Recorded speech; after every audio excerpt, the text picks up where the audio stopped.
Bonjour à tous et bienvenue dans la vidéo d'éducation musicale de cette semaine. Nous terminons la leçon sur les paramètres du son par le QCM final, évidemment, qui va venir valider les compétences. Donc, dans le cloud, vous trouverez un lien Google Forms. Vous cliquez dessus et vous arrivez sur les paramètres du son, QCM final, et je vous propose de répondre à des questions directement sur Internet. Donc, rien à imprimer et tout me sera rendu au fur et à mesure. Attention tout de même, je vous demande, la première question, c'est nom, prénom, classe. Évidemment, si je n'ai pas vos nom, prénom, classe, je ne peux pas vous corriger. Donc, c'est très simple d'utilisation. Je suppose que je ne suis pas la seule à l'utiliser, donc n'hésitez pas à utiliser ceci puisque c'est la façon, je pense, la plus simple et la plus écologique pour répondre à ce questionnaire. Donc, vous devez me renvoyer ce questionnaire avant la fin de la semaine, s'il vous plaît, ou au moins dimanche dernier Cara, parce que j'ai beaucoup de monde à corriger, beaucoup de copies pardon, à corriger. Donc voilà, il faut absolument avoir fait le travail cette semaine pour qu'on puisse terminer cette séquence et commencer la nouvelle. Voilà. Donc ça, c'est pour les paramètres du son. Vous répondez à quelques questions, on lance un QCM et ensuite, pouf, on passe à autre chose.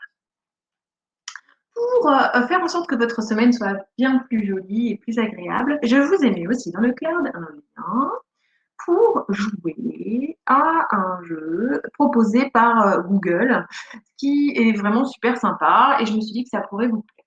Donc, ce n'est pas obligatoire, vous faites si vous en avez envie, allez faire un petit tour, vous allez voir, c'est plutôt cool. Et puis, ça va vous permettre de découvrir de la musique classique d'un compositeur qui s'appelle Beethoven. Donc, voici la petite vignette d'introduction, d'accord. Quand vous êtes prêt à jouer, vous cliquez sur lecture et vous suivez un petit peu l'histoire, une petite vidéo un peu sympa.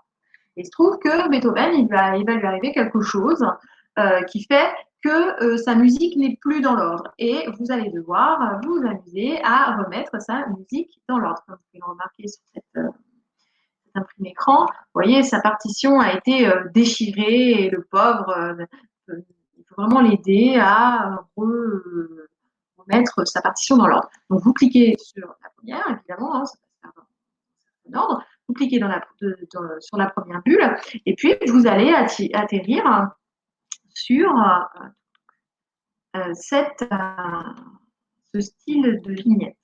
D'accord. C'est des petites vignettes, c'est pas une grande page. Par exemple, là, on travaille sur la 5e symphonie. Alors, là, il va falloir faire preuve d'écoute, évidemment. Donc là, ça ne bouge pas, puisque c'est le début de la partition. D'accord. Petite indication pour vous aider. Ici, on est sur une barre finale, donc ça veut dire que la musique est terminée. Donc, ça veut dire que c'est forcément la dernière vignette. Ça, c'est pour le petit coup de main.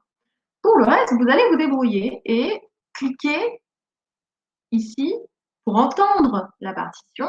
Et puis, une fois que vous dites, bah tiens, ça c'est bon, ça va là, ça va là, etc., vous mettez dans l'ordre. En dessous vont apparaître des petits validés ou des petits faux, une petite croix ou un petit V vert hein, pour vous dire que c'est bon. Et puis, ça va jouer au fur et à mesure. Si c'est bon, hop, l'histoire continue et vous allez avancer comme ça dans ce petit puzzle un peu, ce puzzle musical qui est vraiment très sympa.